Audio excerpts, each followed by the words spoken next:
Good evening, viewers. Welcome to Judicial Study Center.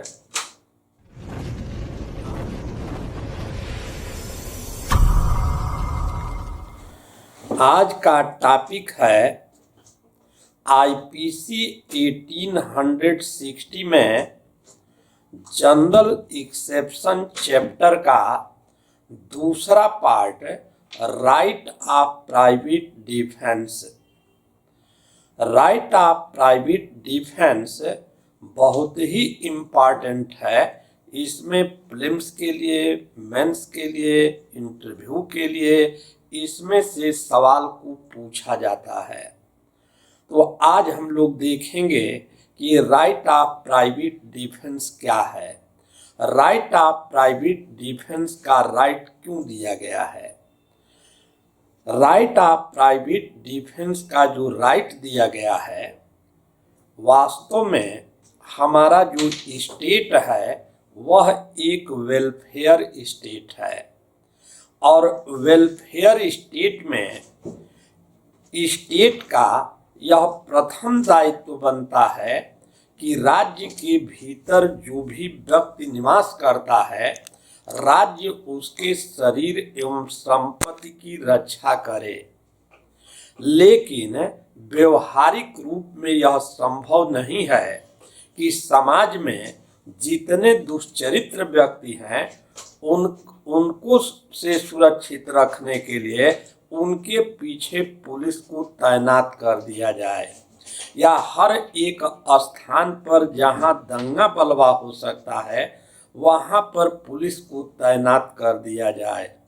तो ऐसी परिस्थिति में जहां राज्य अपने नागरिकों के शरीर एवं संपत्ति की रक्षा करने में फेल्योर रहता है, वहां कानून प्रत्येक व्यक्ति को अधिकार प्रदान करता है कि वह अपराधी का डट करके मुकाबला करें और कायरों की तरह भाग खड़े न हो।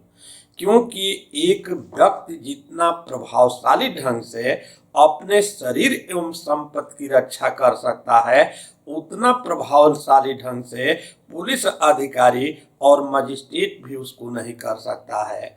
यही कारण है कि भारतीय दंड संहिता की धारा 96 यह घोषणा करती है कि कोई बात अपराध नहीं है जो व्यक्तिगत प्रतिरक्षा के अधिकार के प्रयोग में की जाती है। तो धारा 96 स्पष्ट कर देती है कि कोई बात अपराध नहीं है जो व्यक्तिगत प्रतिरक्षा के अधिकार के प्रयोग में किया जाता है।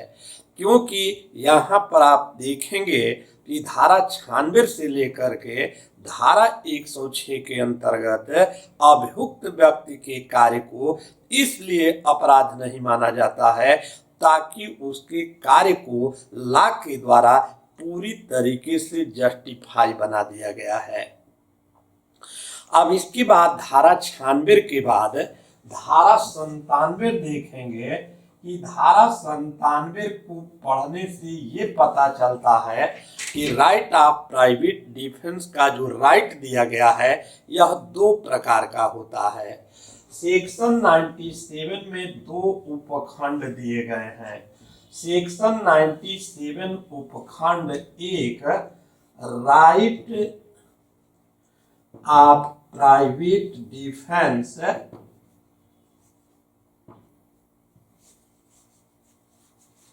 ऑफ बॉडी से संबंधित है, और जो सेक्शन 97 सब क्लाज 2 है यह right of private defence of property से संबंधित है। अर्थात जो व्यक्तिगत प्रतिरक्षा का अधिकार प्रदान किया गया है, एक तो शरीर के आत्मरक्षा का अधिकार दिया गया है और दूसरा संपत्ति की रक्षा का अधिकार दिया गया है। तो सेक्शन 97 का सब क्लाज 1 यह पूरी तरीके से स्पष्ट कर देता है। सेक्शन 97 का सब क्लाज 1 प्रत्येक व्यक्ति को अधिकार देता है कि मानव शरीर पर प्रभाव डालने वाला कोई भी अपराध कारित किया जाता है तो हर व्यक्ति को अधिकार है कि वह अपने शरीर की प्रतिरक्षा कर सकता है तथा साथ ही साथ वह दूसरे व्यक्ति के शरीर की भी प्रतिरक्षा कर सकता है। धारा 97 की उपधारा 2 कहती है कि संपत्ति के विरुद्ध प्रिलिम्स पॉइंट ऑफ व्यू से इम्पॉर्टेंट है। वेयर एक्ट में देखेंगे 4 शब्द संपत्ति के विरुद्ध लिखा है कि संपत्ति के विरुद्ध चाहे चोरी का अपराध किया जाता है, लूट का अपराध किया जाता है, रिश्ती का अपराध किया जाता है या आपराधिक अत्याचार का अपराध किया जाता है या ऐसे अपराधों को करने का प्रयत्न किया जाता है, चाहे प्रॉपर्टी मूवेबल हो चाहे इमूवेबल हो, प्रत्येक व्यक्ति को अधिकार है कि वह अपनी प्रॉपर्टी का और दूसरे व्यक्ति की प्रॉपर्टी का भी वह प्रतिरक्षा कर सकता है। धारा 97 की उपधारा 2 ऐसा प्रत्येक व्यक्ति को अधिकार प्रदान करती है। अब यहाँ पर ध्यान रखना है कि राइट ऑफ प्राइवेट डिफेंस का जो राइट दिया गया है वह ऑफेंस के अगेंस्ट में दिया गया है। यदि कोई अपराध किया जाता है तब राइट ऑफ प्राइवेट डिफेंस का राइट उत्पन्न होता है, लेकिन इस जनरल रूल का एक एक्सेप्शन पढ़ेंगे और प्रिलिम्स पॉइंट ऑफ व्यू से बहुत इम्पॉर्टेंट है। प्रायः पूछा जाता है सेक्शन 98 को। धारा 98 के अंतर्गत आप देखेंगे कि धारा 98 यह प्रावधान करती है कि जैसे कोई शिशु है, कोई चित्त विकृत व्यक्ति है, कोई इंटॉक्सिकेटेड पर्सन है, कोई अंडर मिसकंसेप्शन कार्य कर रहा है तो उसके द्वारा किए गए कार्य को अपराध नहीं माना जाता है, लेकिन ऐसे व्यक्ति के विरुद्ध भी राइट ऑफ प्राइवेट डिफेंस के राइट का एक्सरसाइज किया जा सकता है। तो प्रश्न ये है कि जो राइट ऑफ प्राइवेट डिफेंस का जो राइट दिया गया है वह ऑफेंस के विरुद्ध दिया गया है। क्या इस नियम का कोई अपवाद है? तो इस नियम का अपवाद सेक्शन 98 के अंतर्गत दिखाई देता है। जैसा कि आपने पढ़ा पहले वीडियो में कि सेक्शन 82 के अंतर्गत 7 वर्ष से कम आयु के बालक का कार्य अपराध नहीं माना जाएगा। सेक्शन 83 के अंतर्गत आपने देखा कि 7 वर्ष से अधिक आयु का बालक है और 12 वर्ष से कम है और उसकी बुद्धि इतनी परिपक्व नहीं हुई है कि वह अपने कार्य की प्रकृति और परिणाम को जान सके, तो उसके कार्य को अपराध नहीं माना जाएगा। सेक्शन 84 के अंतर्गत आपने पढ़ा कि चित्त विकृत व्यक्ति का कार्य अपराध नहीं माना जाएगा। सेक्शन 85 के अंतर्गत आपने देखा कि जो मत व्यक्ति होता है, जो नशा में व्यक्ति होता है और नशा उसके ज्ञान के बिना कराया गया है, उसकी इच्छा के विरुद्ध कराया गया है, तो उसके कार्य को अपराध नहीं माना जाता है। लेकिन प्रश्न ये है कि इनके द्वारा किया गया कार्य तो अपराध नहीं है, तो क्या इनके विरुद्ध राइट ऑफ प्राइवेट डिफेंस के राइट का एक्सरसाइज नहीं किया जा सकता है? तो इनके द्वारा किया गया कार्य अपराध नहीं है, लेकिन इनके विरुद्ध भी राइट ऑफ प्राइवेट डिफेंस के राइट का एक्सरसाइज किया जा सकता है। जैसे मान लीजिए कि ए एक अनसाउंड माइंड का व्यक्ति है और यह बी के ऊपर लाठी से प्रहार करता है, तो अब ए अनसाउंड माइंड का व्यक्ति है, तो सेक्शन 84 के अंतर्गत इसका कार्य अपराध के अंतर्गत नहीं आएगा, इसका कार्य अपराध नहीं है। फिर भी जो बी नामक व्यक्ति है ए के विरुद्ध ये राइट ऑफ प्राइवेट डिफेंस के राइट को रखता है। सेक्शन 98 में एक दृष्टांत दिया गया है।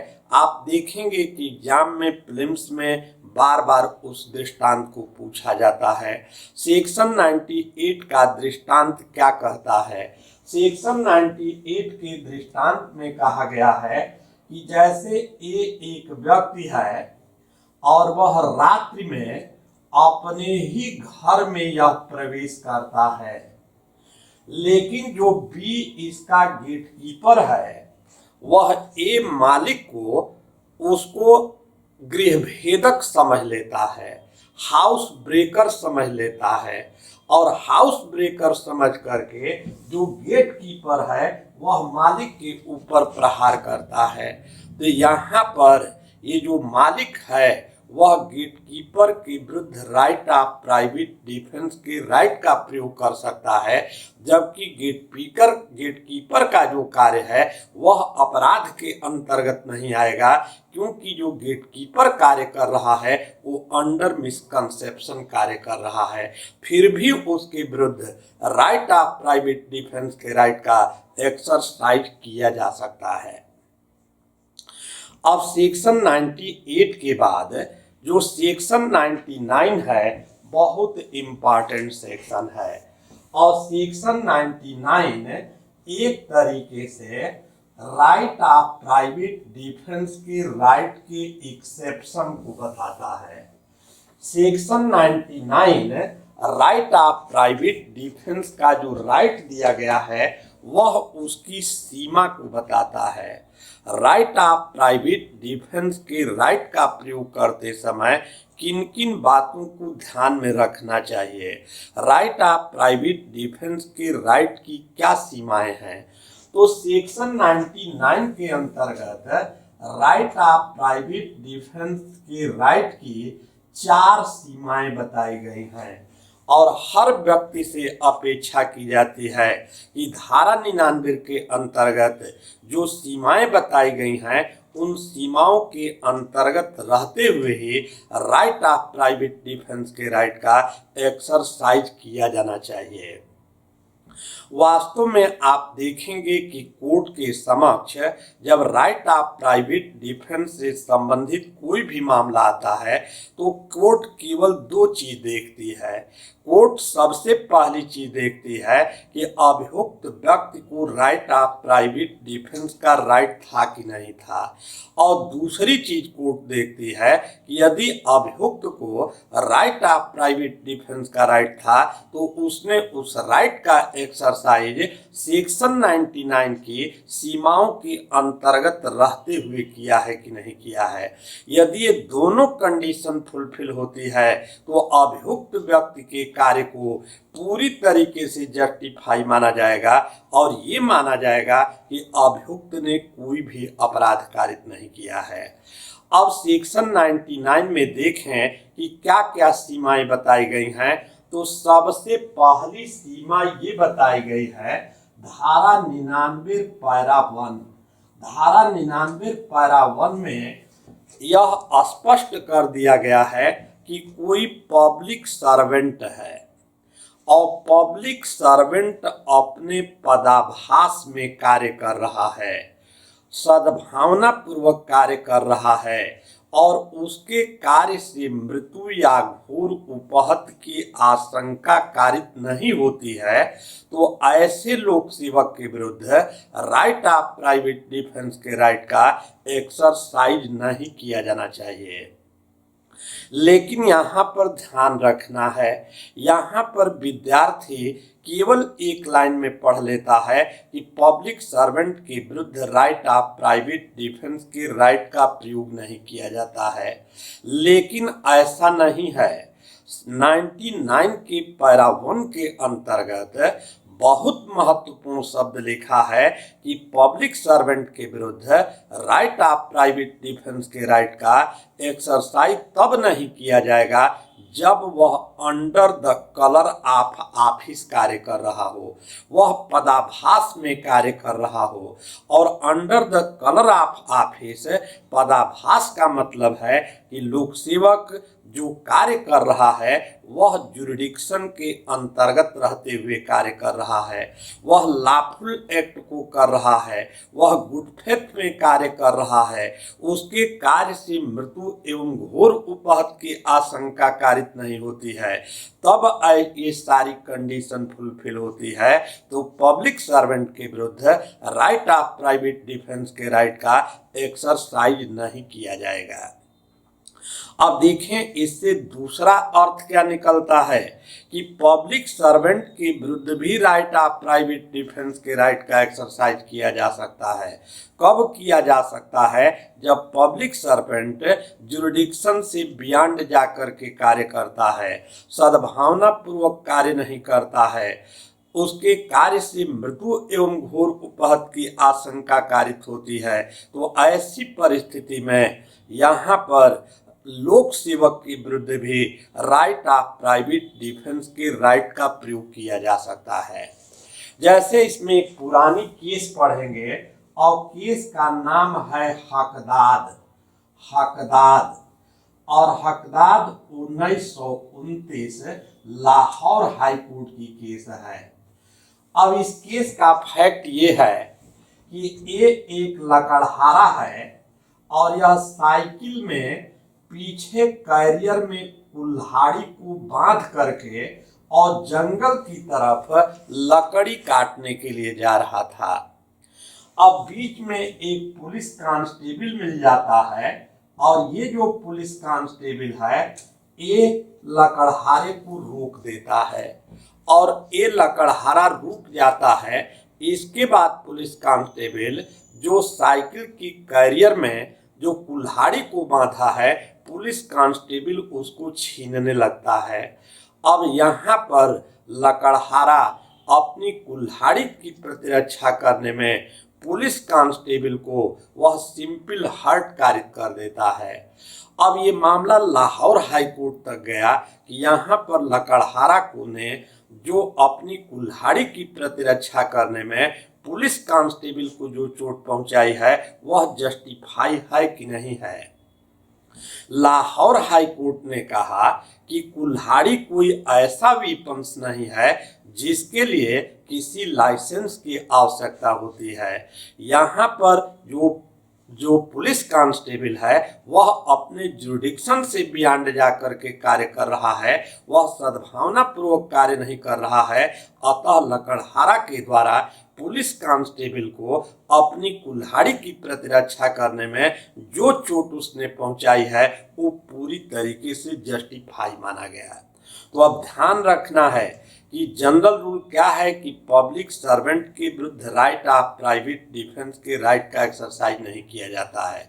लेकिन कब नहीं किया जाता है? जब वह जुरिडिक्शन के अंतर्गत रहते हुए कार्य करे, वह लॉफुल एक्ट को करे, वह गुड फेथ में कार्य को करे, उसके कार्य से मृत्यु एवं घोर उपहत की आशंका कारित न हो, तब राइट ऑफ प्राइवेट डिफेंस के राइट का एक्सरसाइज नहीं किया जाएगा।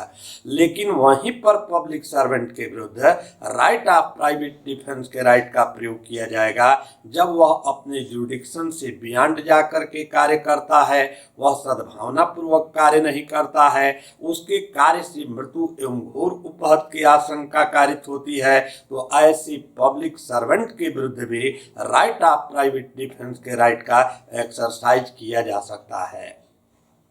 धारा 99 का जो पैरा 2 है, धारा 99 के पैरा 2 के अंतर्गत लोक सेवक के निर्देशन में जो व्यक्ति कार्य करता है उसको भी वही प्रोटेक्शन प्रदान किया गया है जो पैरा 1 के अंतर्गत पब्लिक सर्वेंट को दिया गया है।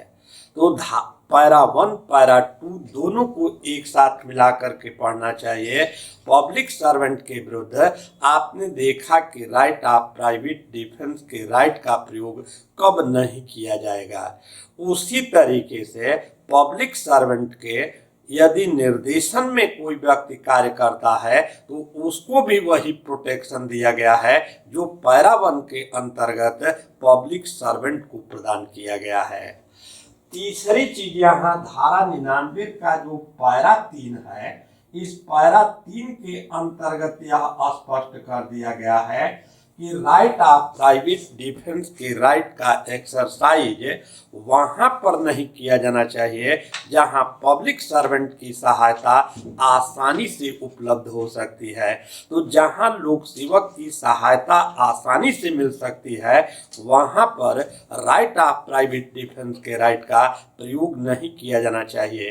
किसी भी व्यक्ति को कानून को अपने हाथ में लेने की इजाजत नहीं दिया जा सकता है। यदि पब्लिक सर्वेंट इजीली उपलब्ध हो सकता है तो उसकी सहायता ली जानी चाहिए और वहां पर राइट ऑफ प्राइवेट डिफेंस के राइट का एक्सरसाइज नहीं किया जाना चाहिए।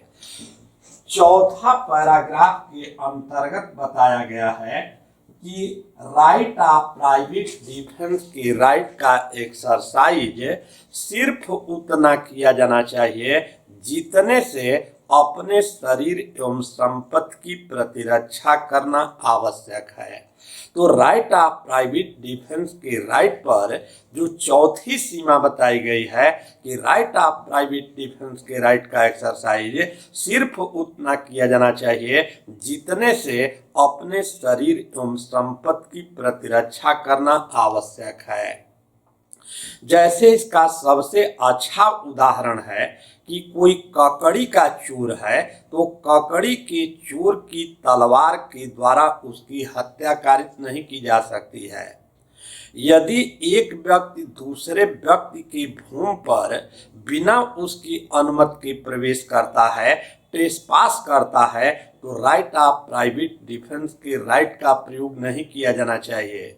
राइट ऑफ प्राइवेट डिफेंस के राइट का एक्सरसाइज सिर्फ उतना किया जाना चाहिए जितने से अपने शरीर एवं संपत्ति की प्रतिरक्षा करना आवश्यक है। लेकिन वास्तव में ये जो चौथा पैराग्राफ है, जो ये चौथी सीमा है, यह कहना तो आसान है लेकिन व्यवहारिक रूप में इसको लागू करना बहुत ही कठिन कृत्य है। जैसे इस पर लीडिंग केस आई सुप्रीम कोर्ट की देवनारायण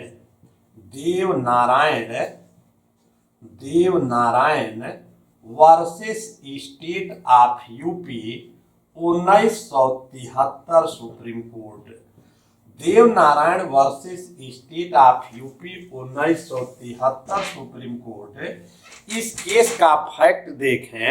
इस केस का फैक्ट ये है कि जैसे ए एक व्यक्ति है और यह बी के सिर पर यह लाठी से प्रहार करता है और बी नामक व्यक्ति को अपने बचाव में एक भाला मिल जाता है और उस भाले से ए के ऊपर प्रहार कर देता है और ए की यहाँ पर मृत्यु कारित हो जाती है। अब ये मामला सुप्रीम कोर्ट तक गया कि क्या लाठी के प्रहार के बदले में भाले का प्रयोग करके मृत्यु कारित करना क्या यह जस्टिफाई है? क्या अभियुक्त के यहाँ पर कार्य को जस्टिफाई माना जाएगा? इस केस में सुप्रीम कोर्ट ने कहा कि जहां कोई व्यक्ति किसी के शरीर के नाजुक पार्ट पर अटैक करता है, जैसे सिर पर अटैक करता है, पेट पर अटैक करता है, सीने पर अटैक करता है, तो उस समय उसकी मानसिक स्थिति इतनी असंतुलित हो जाती है कि उससे यह अपेक्षा नहीं की जा सकती है कि वह राइट ऑफ प्राइवेट डिफेंस के राइट का प्रयोग उस प्रकार से करे जैसे सोने को तराजू में तौला जाता है।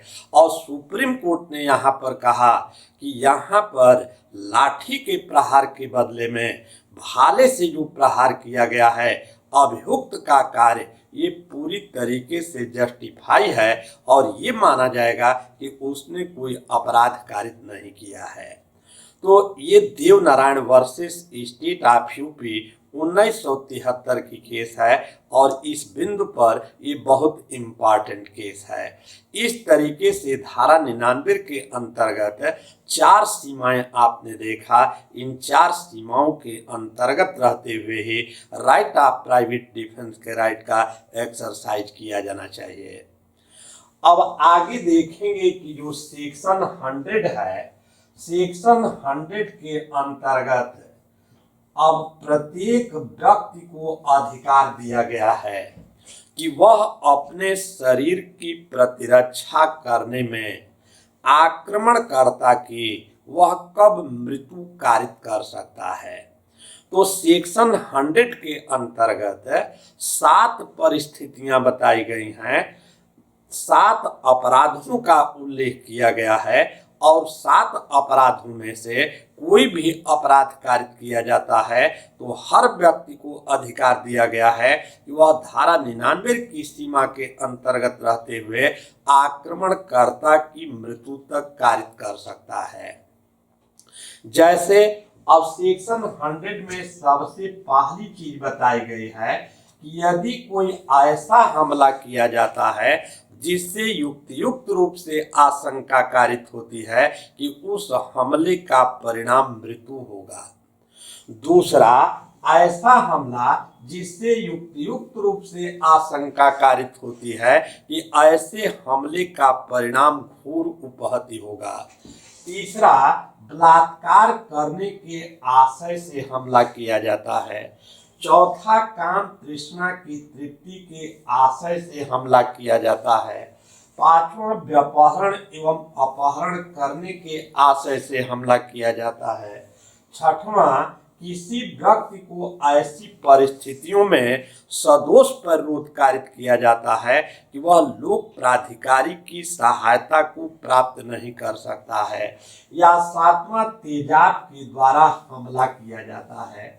यदि धारा 100 में वर्णित इन 7 अपराधों में से कोई भी अपराध कारित किया जाता है तो हर व्यक्ति को अधिकार दिया गया है कि धारा 99 की सीमाओं के अंतर्गत रहते हुए हमलावर की आक्रमणकर्ता की मृत्यु तक कारित किया जा सकता है।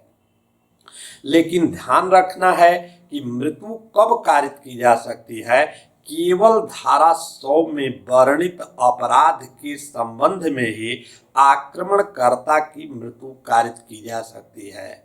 यदि धारा 100 में वर्णित अपराध से कोई भिन्न अपराध कारित किया जाता है तब वहां पर सेक्शन 101 अप्लाई करता है। धारा 101 तब लागू होती है कि धारा 100 में वर्णित अपराध से यदि भिन्न अपराध को कारित किया जाता है तब वह धारा 101 की परिधि के अंतर्गत आता है और धारा 101 प्रत्येक व्यक्ति को अधिकार देती है कि वह धारा 99 की सीमाओं के अंतर्गत रहते हुए मृत्यु कारित करने के अलावा अन्य कोई भी अपहानि कारित कर सकता है लेकिन मृत्यु कारित नहीं कर सकता है। मृत्यु केवल धारा 100 में वर्णित परिस्थितियों में ही किया जा सकता है। धारा 100 में वर्णित परिस्थिति से भिन्न यदि परिस्थिति है तो वहां सेक्शन 101 लागू होगा और सेक्शन 101 प्रत्येक व्यक्ति को अधिकार देता है कि धारा 99 की सीमाओं के अंतर्गत रहते हुए वह मृत्यु कारित करने के अलावा अन्य कोई भी अपहानि कारित कर सकता है।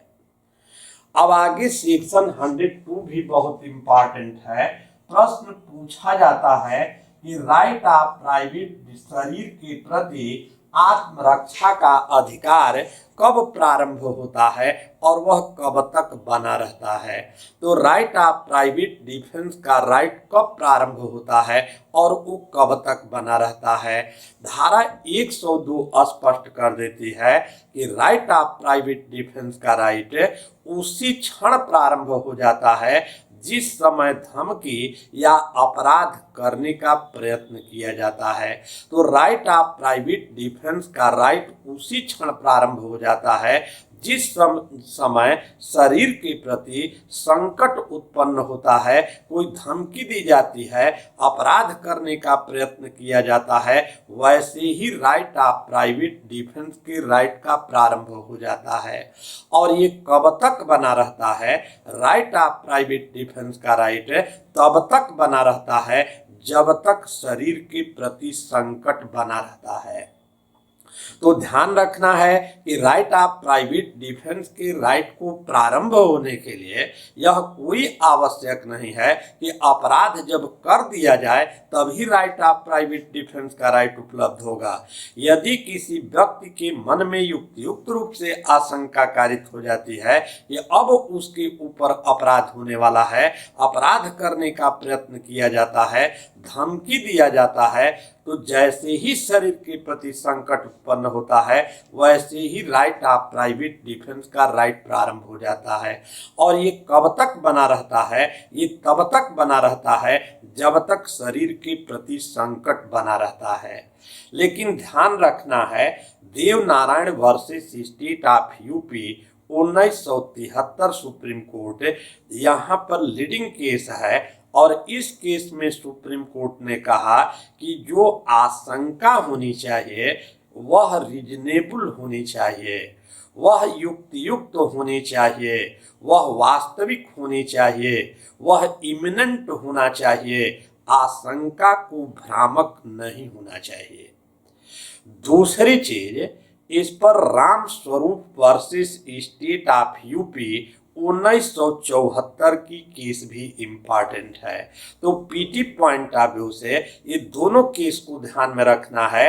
Ram Swaroop versus state of UP 1974 supreme court, इस केस में सुप्रीम कोर्ट ने कहा कि राइट ऑफ प्राइवेट डिफेंस के राइट को प्रारंभ होने के लिए यह कोई आवश्यक नहीं है कि कोई अपराध कर दिया जाए तब राइट ऑफ प्राइवेट डिफेंस का राइट उत्पन्न होगा, बल्कि राइट ऑफ प्राइवेट डिफेंस का राइट उसी क्षण उत्पन्न हो जाता है जब किसी व्यक्ति के मन में युक्त रूप से आशंका कारित हो जाती है कि अब उसके ऊपर हमला होने वाला है। तो भले हमला नहीं हुआ है, यदि मन में युक्त रूप से आशंका कारित हो जाती है उसी क्षण राइट ऑफ प्राइवेट डिफेंस के राइट का प्रारंभ मान लिया जाता है। और ये तब तक बना रहता है जब तक शरीर के प्रति संकट बना रहता है। अब यहाँ पर धारा आपने देखा सेक्शन 100, सेक्शन 101 और सेक्शन 102 कि आपने देखा कि शरीर की प्रतिरक्षा करने में आक्रमणकर्ता की कब मृत्यु कारित की जा सकती है। यदि धारा 100 में वर्णित अपराध से भिन्न अपराध है तब राइट ऑफ प्राइवेट डिफेंस के राइट का अधिकार का प्रयोग करते हुए मृत्यु तो कारित नहीं की जा सकती है। धारा 101 कहती है कि अन्य कोई भी अपहान कारित की जा सकती है। और धारा 102 के अंतर्गत आपने देखा कि राइट ऑफ प्राइवेट डिफेंस का राइट कब प्रारंभ होता है और वह कब तक बना रहता है। अब इसी के साथ यहीं पर सेक्शन 106 को भी पढ़ा जाना चाहिए। और सेक्शन 106 पर सवाल ये बनता है कि क्या कोई व्यक्ति राइट ऑफ प्राइवेट डिफेंस के राइट का एक्सरसाइज करते हुए किसी निर्दोष व्यक्ति की भी मृत्यु कारित कर सकता है। क्या राइट ऑफ प्राइवेट डिफेंस के राइट का विस्तार इस सीमा तक है कि कोई इनोसेंट पर्सन है उसकी जान को जोखिम में डाला जा सकता है और निर्दोष व्यक्ति की भी मृत्यु कारित की जा सकती है। तो देखें, इस संबंध में धारा 106 के अंतर्गत प्रावधान किया गया है। धारा 106 प्रावधान करती है कि यदि किसी व्यक्ति के ऊपर प्राणघातक हमला किया जाता है और उस व्यक्ति के मन में युक्त रूप से आशंका कारित हो जाती है कि यदि राइट ऑफ प्राइवेट डिफेंस के राइट का एक्सरसाइज नहीं किया तो उसका परिणाम मृत्यु होगा, तो ऐसी परिस्थिति में वह निर्दोष व्यक्ति के जान को भी जोखिम में डाल सकता है और निर्दोष व्यक्ति की भी मृत्यु कारित कर देता है, तो उसके कार्य को पूरी तरीके से जस्टिफाई माना जाएगा। इस बिंदु को धारा 106 में जो इलस्ट्रेशन दिया गया है, इलस्ट्रेशन पूरी तरीके से स्पष्ट कर देता है। थोड़ा सा देखिए, धारा 106 का जो दृष्टांत है वो क्या करती है। धारा 106 के दृष्टांत में कहा गया है कि जैसे एक व्यक्ति है और इस व्यक्ति के ऊपर एक भीड़ हमला करने जा रही है अब इसमें 100 लोगों की भीड़ है और उस भीड़ में आगे आगे कुछ चलने वाले बच्चे भी हैं जो अपने कार्य की प्रकृति और परिणाम को नहीं समझ रहे हैं। भीड़ के आगे वो भी चल रहे हैं। अब यहाँ पर ए नामक व्यक्ति के मन में युक्त रूप से आशंका कारित हो जाती है कि यदि अपनी प्रतिरक्षा करने में गोली को नहीं चलाते हैं तो भीड़ उसको मार डालेगी। अब ऐसी परिस्थिति में ए यहाँ पर जो आगे आगे निर्दोष बच्चे चल रहे हैं उनकी मृत्यु कारित करने के आशय के बिना और वह अपनी प्रतिरक्षा करने के लिए यदि भीड़ के ऊपर गोली चलाता है और उसमें किसी बच्चे की मृत्यु कारित हो जाता है तो बच्चे का कार्य अपराध नहीं माना जाएगा, वह निर्दोष है। फिर भी उसके विरुद्ध भी राइट ऑफ प्राइवेट डिफेंस का राइट का विस्तार ऐसी परिस्थिति में किया जा सकता है और ऐसी परिस्थिति में यदि निर्दोष व्यक्ति की भी मृत्यु कारित कर दी जाती है तो उसके कार्य को पूरी तरीके से जस्टिफाई माना जाएगा। अब आगे फिर देखेंगे कि अब जैसे आपने सेक्शन 100 के अंतर्गत देखा कि शरीर की प्रतिरक्षा करने में आक्रमणकर्ता की कब मृत्यु कारित की जा सकती है, ठीक उसी प्रकार से संपत्ति की प्रतिरक्षा करने में दोषकर्ता की कब मृत्यु कारित की जा सकती है। तो जिस तरीके से सेक्शन 100 के अंतर्गत आपको बताए कि धारा 100 में ये 7 अपराध बताए गए हैं, इन 7 अपराधों में से कोई भी अपराध कारित किया जाता है तो हर व्यक्ति को अधिकार दिया गया है कि शरीर की प्रतिरक्षा करने में वह आक्रमणकर्ता की मृत्यु कारित कर सकता है। ठीक इसी प्रकार से सेक्शन 103 के अंतर्गत संपत्ति के विरुद्ध 4 अपराध बताए गए हैं और इन 4 अपराधों में से कोई भी अपराध कारित किया जाता है तो हर व्यक्ति को अधिकार दिया गया है कि वह अपनी संपत्ति की प्रतिरक्षा करने में दोषकर्ता की धारा 99 की सीमाओं के अंतर्गत रहते हुए उसकी मृत्यु तक कारित कर सकता है। अब धारा 103 में संपत्ति के विरुद्ध कौन से अपराध हैं, तो सबसे पहला अपराध बताया गया है कि यदि लूट का अपराध कारित किया जाता है। दूसरा रात्रौ गृह भेदन, हाउस ब्रेकिंग नाइट, रात्रौ गृह भेदन का अपराध कारित किया जाता है। किसी निर्माण तंबू या जलयान में अग्नि द्वारा रिष्टि कारित की जाती है जबकि ऐसा निर्माण तंबू या जलयान मानव निवास के लिए बनाया गया है या संपत्ति को रखने के लिए बनाया गया है, उसमें अग्नि द्वारा रिष्टि कारित किया जाता है। चौथा point PT point of view से बहुत इंपॉर्टेंट है और चौथे पॉइंट में क्या लिखा है कि चोरी, रिष्टि या गृह अतिचार ऐसी परिस्थितियों में कारित किया जाता है कि वहां पर मन में युक्त रूप से आशंका कारित हो जाती है कि राइट ऑफ प्राइवेट डिफेंस के राइट का प्रयोग नहीं किया गया तो उसका परिणाम यहाँ पर मृत्यु होगी। तो संपत्ति के विरुद्ध ये 4 अपराध बताए गए हैं। यहाँ पर पीटी पॉइंट ऑफ व्यू से आपको ध्यान में रखना है कि जो सेक्शन 97 का सब क्लाज 1 आपने पढ़ा उसमें ध्यान रखना है कि वहां पर क्या लिखा है। सेक्शन 97 सब क्लाज 1 में लिखा है कि चोरी का अपराध है, लूट का अपराध है, रिष्टि का अपराध है, आपराधिक अतिचार का अपराध है। वहां पर क्रिमिनल ट्रेसपास शब्द लिखा है, लेकिन धारा 103 के अंतर्गत जो संपत्ति के विरुद्ध अपराध है उसमें देखें क्या लिखा है। उसमें आप देखेंगे तो पाएंगे कि चोरी है, रिष्टि है या गृह अतिचार है। ऐसी परिस्थितियों में किया जाता है कि मन में युक्त रूप से आशंका कारित हो जाती है कि राइट ऑफ प्राइवेट डिफेंस के राइट का एक्सरसाइज नहीं किया गया तो उसका परिणाम मृत्यु होगी। तो ये संपत्ति के विरुद्ध 4 अपराध बताए गए हैं। इन चारों अपराधों में से कोई भी अपराध किया जाता है तो हर व्यक्ति को अधिकार दिया गया है कि धारा 99 की सीमाओं के अंतर्गत रहते हुए जो दोष करता है उसकी मृत्यु तक कारित किया जा सकता है।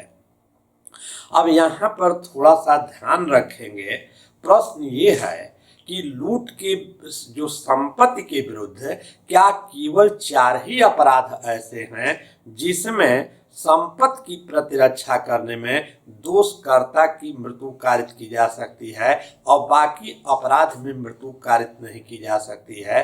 तो यहाँ पर ध्यान रखना है, वास्तव में यहाँ पर जैसे लूट शब्द का प्रयोग किया गया है तो लूट शब्द के अंतर्गत एक्सटोर्शन भी इसके अंतर्गत आता है। और लूट में जब व्यक्ति की संख्या 5 हो जाती है तो वह डकैती बन जाता है। तो यहाँ पर जो लूट शब्द लिखा है यहाँ पर इसके अंतर्गत एक्सटोर्शन भी आ सकता है, इसका विस्तार डकैती तक भी हो सकता है। तो ये ध्यान रखना है कि संपत्ति के विरुद्ध ये जो 4 अपराध बताए गए हैं केवल यहीं तक सीमित यह नहीं है, बल्कि संपत्ति के विरुद्ध जितने गंभीर प्रकृति के अपराध हैं वहां पर राइट ऑफ प्राइवेट डिफेंस के राइट का एक्सरसाइज किया जा सकता है। अब जैसे अब धारा 101 आपने पढ़ा, ठीक उसी प्रकार से संपत्ति के विरुद्ध अपराध के संबंध में धारा 104 है। आपने देखा कि धारा 100 में जो 7 अपराध बताए गए हैं उससे भिन्न अपराध कारित किया जाता है, तब वहां पर मृत्यु कारित नहीं की जा सकती है।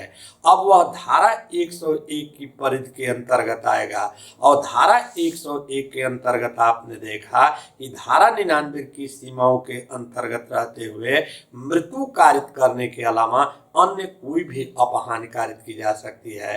ठीक उसी प्रकार से धारा 103 के अंतर्गत संपत्ति के विरुद्ध जो 4 अपराध बताए गए हैं इनसे भिन्न कोई अपराध कारित किया जाता है, तब वहां पर धारा 104 लागू होगी। और धारा 104 कहती है कि संपत्ति की प्रतिरक्षा करने में मृत्यु कारित करने के अलावा अन्य कोई भी अपहानि धारा 99 की सीमाओं के अंतर्गत रहते हुए कारित की जा सकती है। अब जैसे धारा 102 आपने पढ़ा कि शरीर के विरुद्ध आत्मरक्षा का अधिकार कब प्रारंभ होता है और कब तक बना रहता है, उसी प्रकार से पढ़ेंगे कि धारा 105 के अंतर्गत संपत्ति के विरुद्ध प्रतिरक्षा का अधिकार कब प्रारंभ होता है और कब तक बना रहता है। तो यहाँ धारा 105 में कई पैराग्राफ दिया गया है। धारा 105 का पैरा 1 कहता है कि संपत्ति की प्रतिरक्षा का अधिकार उसी क्षण प्रारंभ हो जाता है जिस क्षण संपत्ति के प्रति युक्त संकट उत्पन्न होता है। तो जैसे ही संपत्ति के प्रति संकट उत्पन्न होता है राइट ऑफ प्राइवेट डिफेंस का राइट उसी समय प्रारंभ हो जाता है। लेकिन ध्यान रखिएगा, धारा 105 का जो पैरा 2 है यह बहुत इम्पॉर्टेंट है पीटी पॉइंट ऑफ व्यू से भी। इसमें 3 पॉइंट दिया गया है, तीनों पॉइंट को ध्यान में रखना है। यहाँ पर प्रश्न ये क्या है कि चोरी के विरुद्ध राइट ऑफ प्राइवेट डिफेंस का राइट कब तक बना रहता है।